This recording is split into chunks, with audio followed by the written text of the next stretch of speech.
Greetings, comrades, and welcome to the Eastern Border. Today we're going to move back to all the news episodes because, oh boy, haven't released them in a while, but there's been quite a lot of things actually happening. So, prepare for a bunch of information dump. First of all, Russia's Digital Development, Communications and Mass Media Ministry has proposed reforms that would fine telecoms operators a percentage of their gross income for failing to install the hardware required to operate the System for Operative Investigative Activities, SORM, which is basically wiretapping equipment that allows Russian law enforcement officials to monitor telephone conversations, text messages, and internet traffic. The ministry also wants to require the Federal Protective Service's approval before issuing new telecoms operating licenses. So, basically, they want to monitor everything. And they've also been trying hard to block various VPNs in Russia. They're actively working on this so that they can monitor everyone's internet activities in Russia.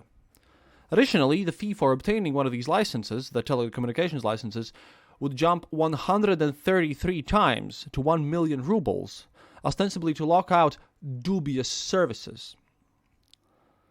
Then, also, Russian retailers that specialize in selling products from Huawei are shutting down across the country. 4 of the 19 vendors have already closed. The closures are reportedly the result of supply shortages and declining demand for smartphones in Russia. The manufacturer of 40% of all smartphones imported into Russia in 2020, Huawei, has since lost its market share in the country, slipping to just 3% of imported smartphones by 2021. Dmitry Kachan, the head of a law firm based in Russia's Primorsky Krai, is suing the Swedish clothing company H&M for allegedly discriminating against Russian customers on nationality grounds. He seeks 700,000 rubles, almost $12,000, in emotional damages because H&M's website currently will not ship products listed as in stock to locations inside Russia. In early March, in response to the invasion of Ukraine, H&M suspended operations in Russia and closed its 155 stores nationwide, joining roughly 1,000 other foreign companies in boycott of Russia. Sergei Mironov, the head of the nominal opposition party Just Russia for Truth, and again is just nominal opposition, complained in a Telegram post on Wednesday that Moscow city inspectors ordered him to remove a pro-invasion banner displayed in his office, citing numerous appeals from citizens. Mironov questioned the existence of these appeals, accusing city officials of preventing patriotic displays in the capital that mention the war in which the country's fate is being decided. Denis Pushilin, the head of the self-declared Donetsk People's Republic, fired his government on Wednesday and replaced the cabinet with multiple ex-Russian state officials, including Prime Minister Vitaly Khochenko, formerly a senior official in Russia's Industry and Trade Ministry, Alexander Kostomarov, formerly the first lieutenant governor of Russia's Ulyanovsk region, and Yevgeny Sontsev, a former aide to the head of Russia's Construction and Housing and Public Utilities Ministry. Pushilin stated that the personnel changes are needed to strengthen integration processes. For months, rumors have circulated that the Kremlin plans to stage referendums in occupied regions of Ukraine as a prelude to annexation, and we'll come back to that shortly. Meanwhile, Gerhard Schröder has withdrawn his consent to be nominated to Gazprom's board of directors.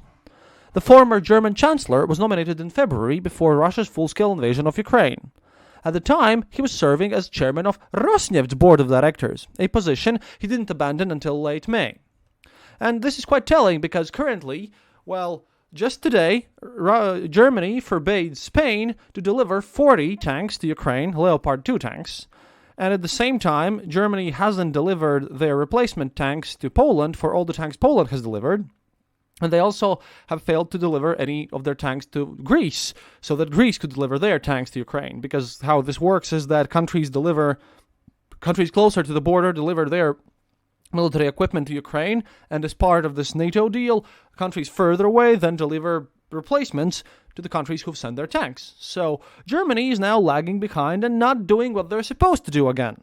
And at the same time, this wouldn't be so egregious, except Germans are, yelling openly that they're doing more than anyone else, which is quite crazy, actually.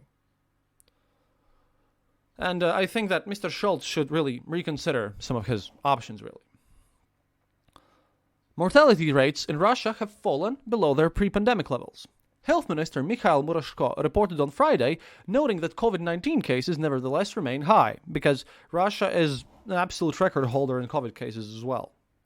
The minister offered no concrete figures, however. The Federal State Statistics Service said Russia's natural population decline in 2021 was more than 1 million people, an all-time record in Russia's post-Soviet history.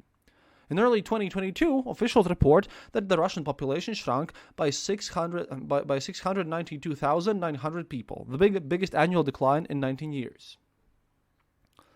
Estonia's foreign ministry summoned Russia's ambassador Vladimir Lipayev on Friday to condemn Putin's recent remarks about the Great Northern War in the early 18th century, when Peter I of Russia led a coalition against the Swedish Empire, returning Moscow's control over the lands in the Baltic region and expanding Imperial Russia into Europe. He stated, quote, "The same is true to the west, relating to the Estonian city of Narva. He returned it to Russian control and reinforced it," Putin told a group of young business owners on June the 9th. And yeah, when Russia starts stating that all the Baltics are their natural, rightful clay, as we in the wargaming hobby used to say, that's quite scary because, well, hello, I live here. State Duma lawmakers have drafted legislation that would expand existing mass media limits on foreign ownership to online classified portals, limiting foreign stakes to 20%. The bill's sponsors warned that these websites accumulate vast amounts of Russian nationals' personal data. Lawmakers singled out the Dutch-owned website Avito, a Russian's favorite place to find jobs. At the same time, Russia also wants to eliminate all their centralized exams, and they want to kind of fully get rid of all our traditional educational systems of, say, bachelor's degrees and master's degrees, because in Soviet Russia, in Soviet Union, there was only one university education, which was 5 years long, or sometimes longer, which basically was the equivalent of the master's.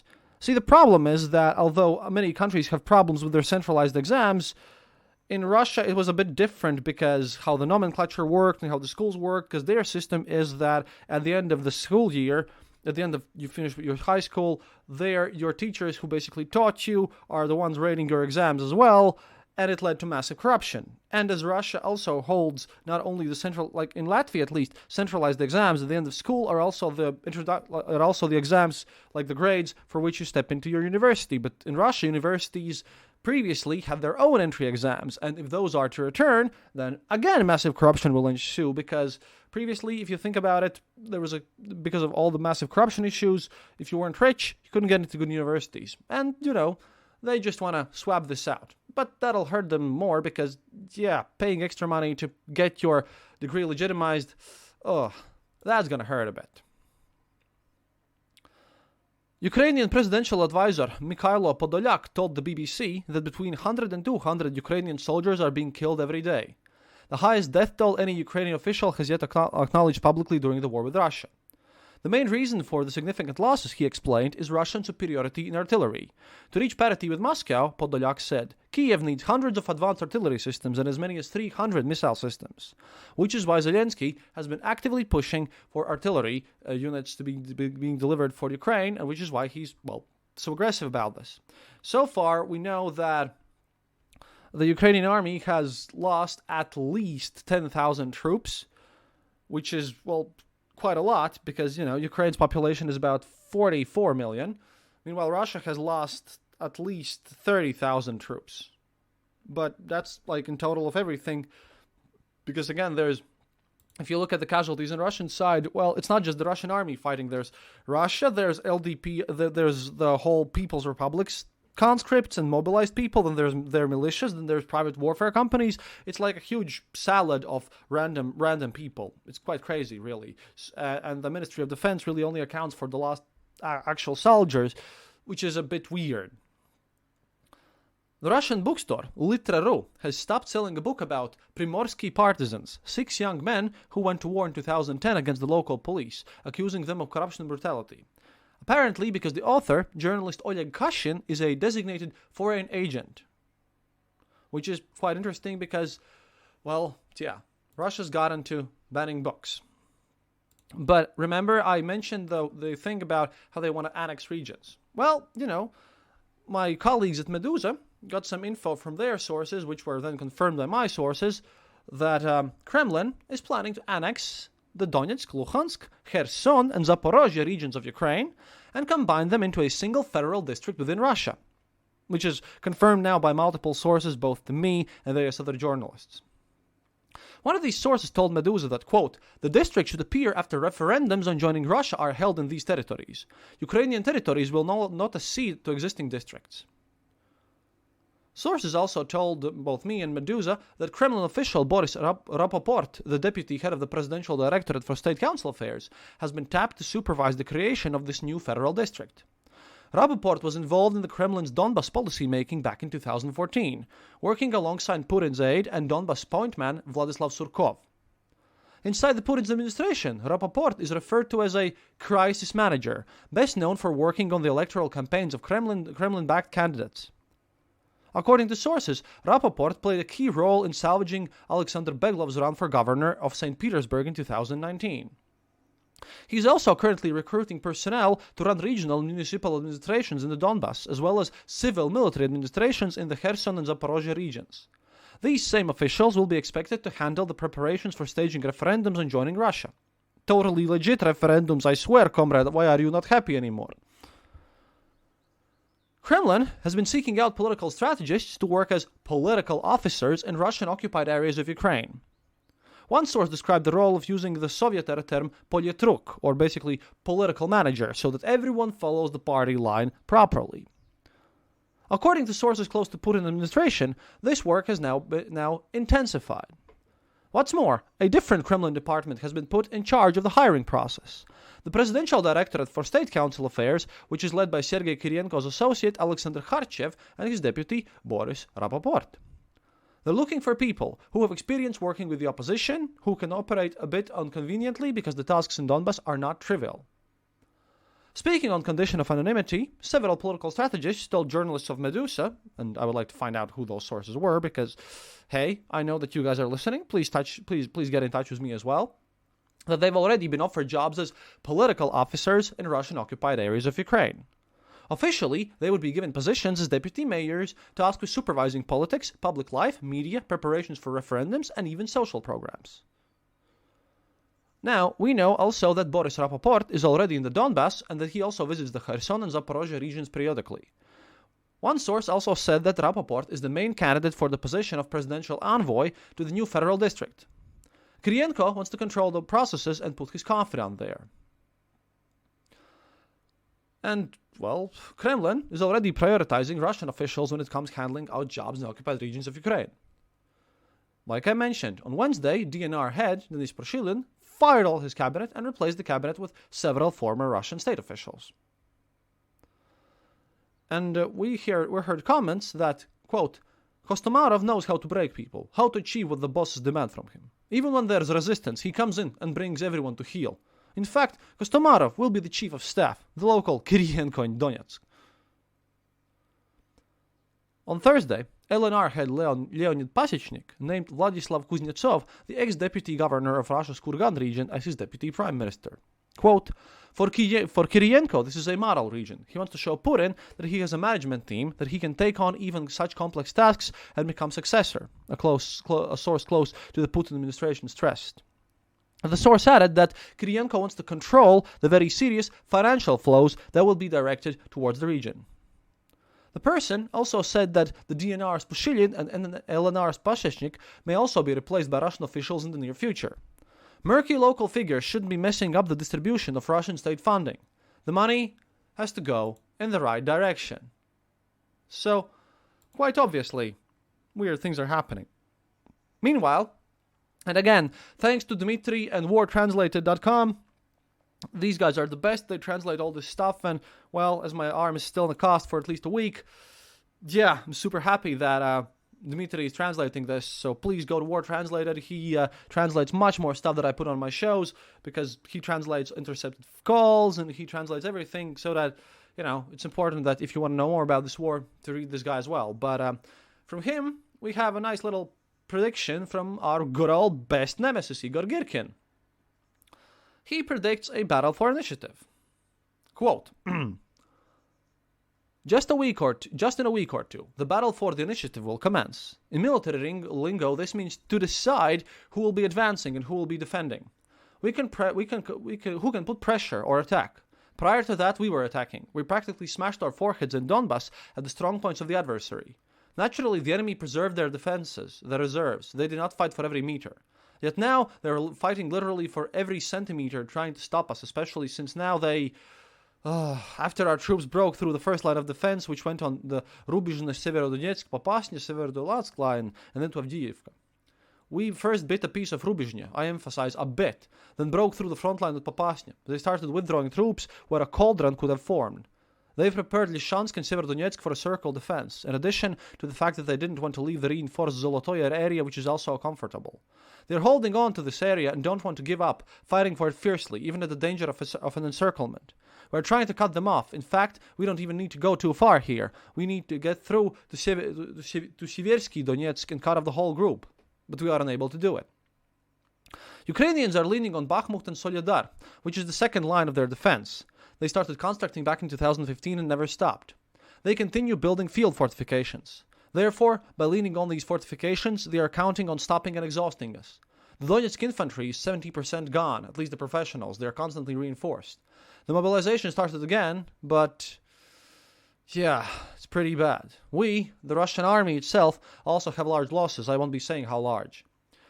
This way, they locked our main forces in the battle for Donbass. If I was them, I would keep saving up a part of their forces the same way they are saving them up until now. I would have created a couple of strike groups and I would have attacked right now, right around mid-June, perhaps at the end. I don't know how prepared they are, what cohesion they have. On the other hand, if I was our generals, and their Girkin obviously means Russian, after realizing defending the Donbass group is not working, I would have continued attempts to encircle Lysychansk to at least cut off part of the group that is located there and destroy it. Meanwhile, I would have saved up some troops also and prepared the strike in less reinforced area. So I'm waiting for a battle for the initiative. Either we start advancing somewhere with fresh forces that are urgently being formed, or it will be Ukraine who already created the strike group. They've definitely created it in Kherson near Mykolaiv. There is data that they have everything ready for an advance. Can we hold it? It's a big question, since defending there, and Ukrainians know it very well, are the same Donetsk militias, the Mobiki, who have fuck all equipment. The same Mobiki were defending at Kharkiv. Ukrainians attacked with fairly small forces and forced them to the border. We had to deploy from reserves professional Russian BTGs to at least prevent the enemy from reaching the border at its full strength. The same situation is in Kherson. If I was Ukrainians, I would have attacked. So I'm waiting for them to attack, either at Kherson or Kryvyi Rih. Maybe they'll strike sooner, maybe later, maybe tomorrow, maybe in a month. But it's definitely happening. So of course, we're gonna, wait and see. The thing is that at this moment, Ukrainians are shelling Donetsk a lot, and the Russians are complaining about it a lot at the same time. Meanwhile, the battle for Severodonetsk continues, and after massive shelling from the Russian side, in a chemical factory where civilians are now hiding, hundreds of civilians are now hiding, there's been a massive fire over there, which is just being updated. It literally popped up in the news right now, and I sadly don't have much more information to give you, but this will come up in the future episodes. Until then, thank you for listening. Remember, happiness is mandatory.